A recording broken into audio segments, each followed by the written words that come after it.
Bueno, les habla el licenciado Benigno Carlos Ivincha López y elevo la siguiente propuesta a todas las autoridades nacionales, a los congresistas, al Poder Ejecutivo, Legislativo, para que tengan en cuenta a la siguiente propuesta en base a mi experiencia como maestro, con más de 35 años de servicios oficiales al Estado, no solamente en el sector educación, sino también en otros sectores que me han permitido adquirir la experiencia, ¿no?, de trabajo, de labor social, ¿no? Y por eso es que presento esta propuesta, especialmente para el sector transportes.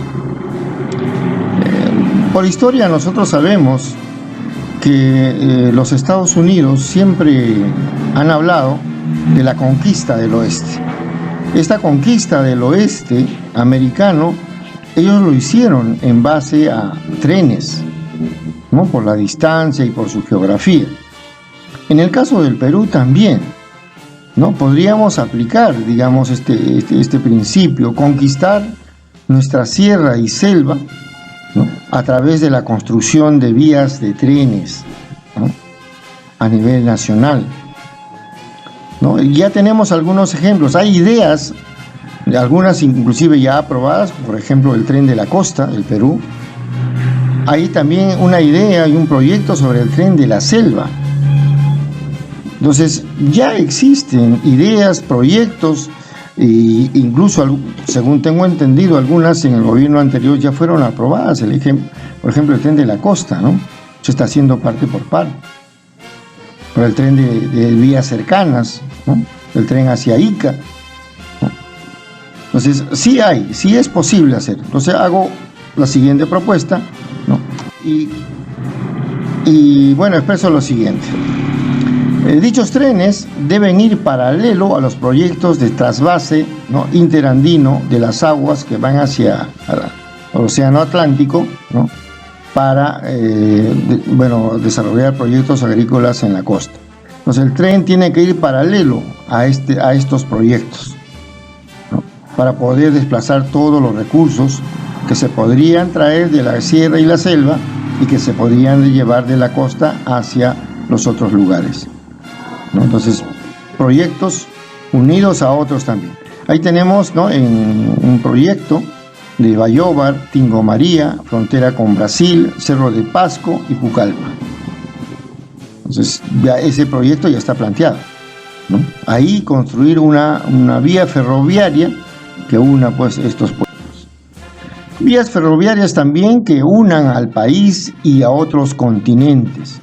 Tenemos el tren bioceánico, ¿no?, entre Brasil, inclusive considerando a Bolivia, y el puerto del Perú, en este caso puerto de Bayóvar.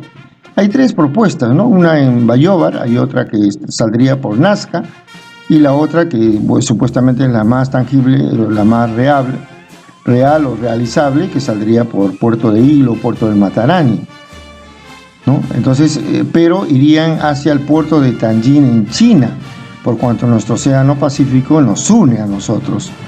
Porque si nosotros queremos llevar productos a otros lugares, pues, ¿no?, desde la zona del Océano Atlántico, ¿no?, ese es un problema que tiene Brasil, por ejemplo. Para dirigirse a China tiene que darse la vuelta por Panamá, cruzar el canal de Panamá. En este caso ya no, simplemente a través del tren bioceánico que llegaría a puerto peruano, pues todos los productos brasileños, bolivianos, estarían saliendo por nuestro puerto y dirigiéndose a China, al puerto de Tianjin. ¿Por qué China? Porque, bueno, es el país que tiene la mayor cantidad de población, ahí se consume mucho, y por supuesto los países asiáticos también. Construir ferrocarriles, ¿no? No solamente, bueno, es tarea de un solo país. Aquí mostramos, pues, el ejemplo, el proyecto del tren bioceánico que plantea salir por el puerto de Hilo, ¿no? La parte que corresponde al Perú, desde Hilo hasta La Paz, pues lo haríamos nosotros, ¿no? Y de La Paz hacia Oruro, Cochabamba, Santa Cruz, ¿no?, hasta Puerto Suárez lo haría Bolivia, y a partir de Puerto Suárez, ¿no?, hasta Santos en Brasil lo haría, pues, el gobierno brasileño. Entonces nosotros cumpliríamos con nuestra parte. Entonces los proyectos ferroviarios sí están planteados, no solamente a nivel de nuestro país, sino también a nivel internacional, ¿no? Se ha hablado mucho del tren bioceánico con los presidentes anteriores. Ha venido el presidente también de China, se han hecho entrevistas, ¿no? Se han expuesto y sí hay la idea de hacerlo. Bueno, también tenemos trenes que unirían nuestros propios departamentos, inclusive la sierra peruana. Ahí tenemos el tren Huancayo-Huancavelica, ¿no? Que parte de acá de la ciudad de Lima. Pero desde Huancayo a Huancavelica sí hay un tren, el famoso tren Macho. Pero hay que tener que trabajar, pues necesitamos modernizar esos trenes, ¿no? Se le llama tren Macho porque sale cuando puede y llega cuando puede, y eso no debe ser.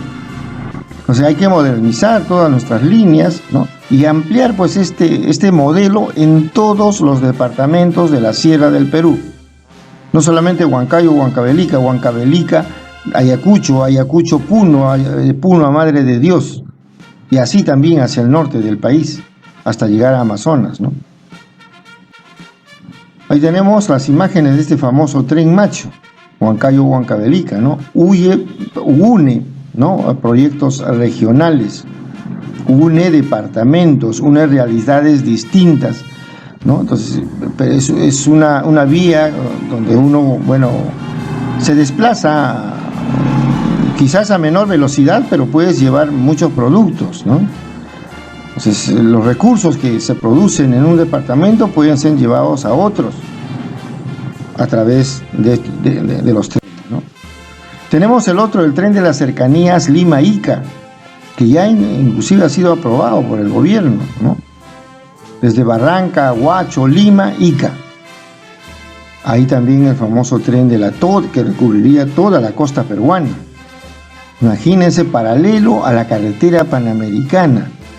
Se abaratarían los costos de transporte, ¿no?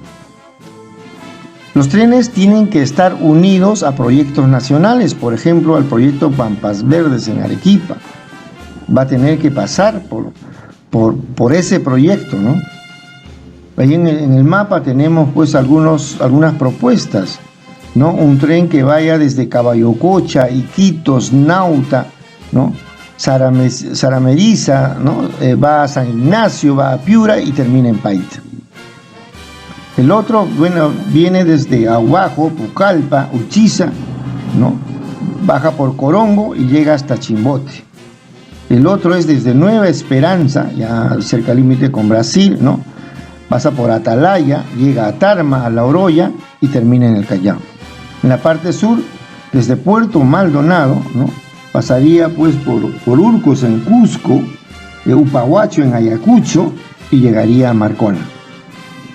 Otros dos que están muy al sur, ¿no? Que también son muy factibles, está ahí pues desde Juliaca, Arequipa y Mollendo, y desde Desaguadero, Moquegua, Hilo, ¿no? Y el tren de la costa desde Tacna hacia Tumbes en Aguas Verdes, frontera con Ecuador, ¿no? Y frontera de Tacna con Chile.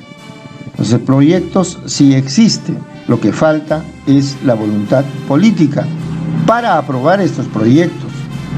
Financiamiento sí existe, ¿no? Solamente voluntad política es lo que yo planteo, ¿no? Que se interponen intereses personales, intereses grupales, intereses de partidos políticos. Proyectos que ya tienen expedientes técnicos duermen el sueño de los justos por la burocracia administrativa y porque no hay voluntad de hacerlo.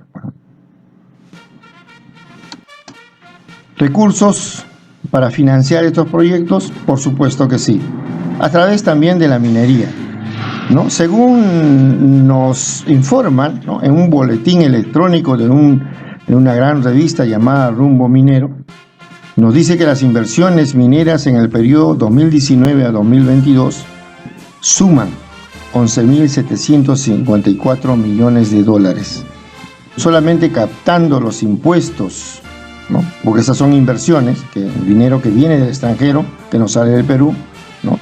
Entonces se va a recaudar por el tema de regalías mineras, canon minero, ¿no? Una muy buena cantidad que debería servir para financiar este proyecto de los trenes a nivel nacional. Tenemos un cuadro, ¿no?, que es del mismo Ministerio de Energía y Minas, que nos indica cuánto ha sido la inversión en el 2020 en millones de dólares. En enero 311, en febrero 348, en marzo 396, baja en abril a 262, en mayo 244, sube en junio a 352 y sigue subiendo en julio a 362 millones de dólares. A pesar de la pandemia, ¿no?, el sector minero sigue trabajando y contribuyendo con los impuestos, ¿no?, del famoso IGB, regalías mineras y canon minero. ¿Por qué planteamos que es la minería quien debe financiar estos proyectos? ¿No? Según el cuadro que nos da el Banco Central de Reserva del Perú, ¿no?, el 62% de las exportaciones peruanas corresponden a productos mineros, metálicos y no metálicos. Entonces, ¿eso qué quiere decir? Que el Perú es un país minero por excelencia, siempre lo ha sido, ¿no? Entonces, por ahí nosotros afirmamos que esos recursos deben ser para invertir en estos proyectos. Por supuesto, hay que reordenar, rectificar el cobro de los impuestos para evitar que las empresas mineras se lleven pues el 89.1% de la riqueza minera del país y solo nos dejen a nosotros el 10.9%. Ahí en el cuadro está la suma, ¿no?, el ejemplo de cómo es que las mineras nacionales o extranjeras se llevan todas las ganancias. Y para nuestro país, para el Estado peruano, nos dejan el ridículo porcentaje del 10.9%. Un nuevo cuadro, en este caso ya de la SUNAT, nos dice, ¿no?, de que los principales resultados, ¿no?, millones de dólares, ¿no?, por ingresos tributarios acumulados de enero a abril de 2018. Estamos viendo ahí, solamente ahí como ejemplo, ¿no? ¿Cuánto de dinero ha habido por la SUNAT, por el aspecto de la minería? 37.869 millones de soles. ¿Y quién es el que la aporta más? El sector minero. De todo, ¿no?, de todos los sectores, hidrocarburos, agropecuario, manufactura, construcción, servicio, comercio, pesca, la minería es la que aporta más dinero en tributos. Entonces quiere decir que la minería debe financiar estos proyectos. Nuevamente recalco, invoco a la voluntad política del Poder Ejecutivo y del Poder Legislativo. Y por supuesto también del Poder Judicial, ¿no?, que deben mostrar y ejercer, ¿no?, la voluntad política, ¿no?, que nosotros se las hemos otorgado a través de las elecciones. Todo el país, los 30 millones de peruanos, le damos esa autoridad a nuestras autoridades, ¿no?, le damos esa facultad para que puedan administrar nuestros recursos en favor de nosotros. Pero a veces hay intereses privados, intereses grupales, intereses partidarios que tergiversan esa voluntad. Pero el pueblo, en su sabiduría, los castigará con nunca más reelección.